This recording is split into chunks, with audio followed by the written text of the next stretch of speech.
Well, to try and satisfy Commie Zoran Mamdani, New York's Governor Kathy Hochul is flipping on her refusal to raise taxes further as New York's tax base continues to flee. She knew what this would mean. She's doing it anyway because that's politics.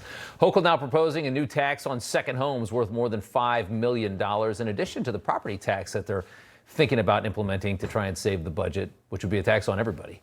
Claiming it'll raise $600 million a year, this pied-à-terre tax, and help with the city's crippling $6 billion budget shortfall.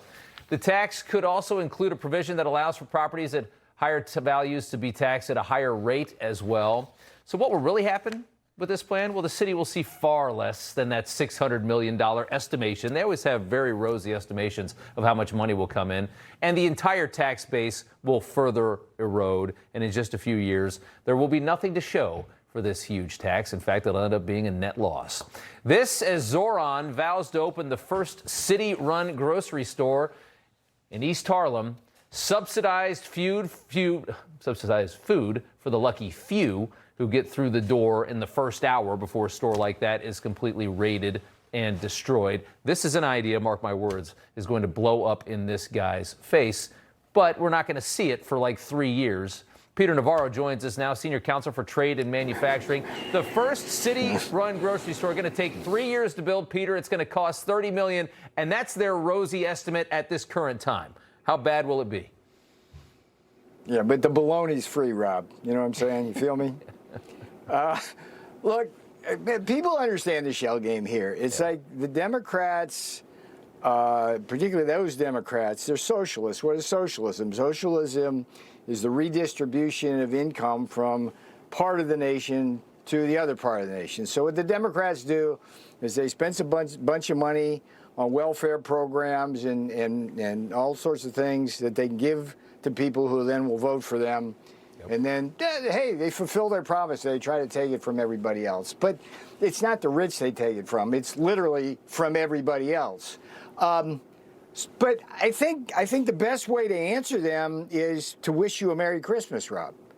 And why do I say that? Because today was Christmas. It felt like Christmas. This is the first April 15th, Rob, since 1982, the year after Reagan passed his tax cut, that the American people actually enjoyed tax day. I mean, check it out. This was, and I promised this, as did the boss, back when the big, beautiful bill passed, the biggest rebate and refund in American history. And it delivered. And the thing I want to really make sure, Rob, tonight is like, when that bill was passed, big, beautiful bill, it took a lot of heat from the legacy media and the Democrat Party. And the polling for us was not great because people bought the spin. It was like the usual crap that came out. But what we have now, as of today, is the lived experience of tens of millions of Americans who understand that President Trump is about making them better off, and the Democrats are about just the opposite. So think about it. Seniors, right? No tax on Social Security. Great.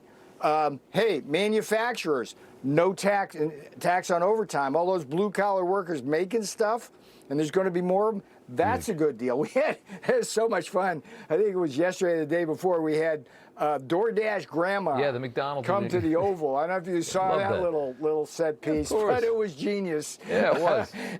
But look, she made an extra $8,000 because there's no tax on tips. And then like the Detroit folks, like the people are happy in Detroit now making autos because there were a lot of Americans who benefited from a tax break from buying an American-made car. I could go on and on.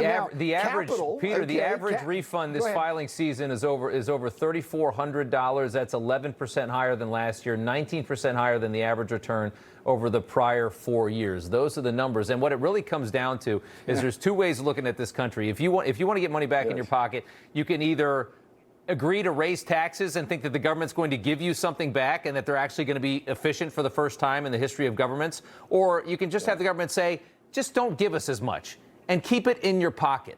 And anybody that believes the former instead of the latter, I think, needs to have their head examined.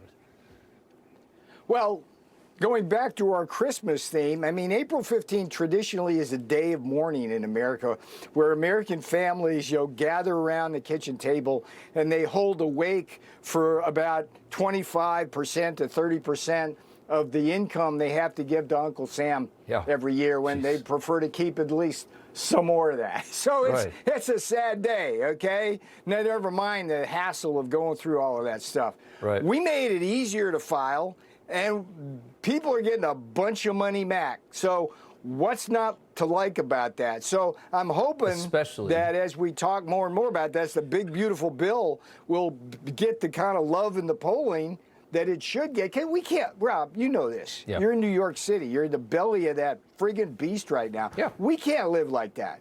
We just and especially in the wake of all the fraud and the waste that we have learned about how ineffective our government is and how much of our money they will just let be stolen. The idea of asking people to pay more, like Liz Warren is right now, is just so absurd. I got to leave it there just based on time.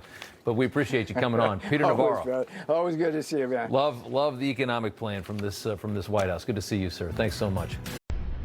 You know, everybody's reporting the same stories, the same spin. You turn the channel, it's always the same. But not us. We're different. We report the real news. No spin, just the facts. Turn to us, and you won't turn back. Tune in to Rob Schmidt tonight on Newsmax.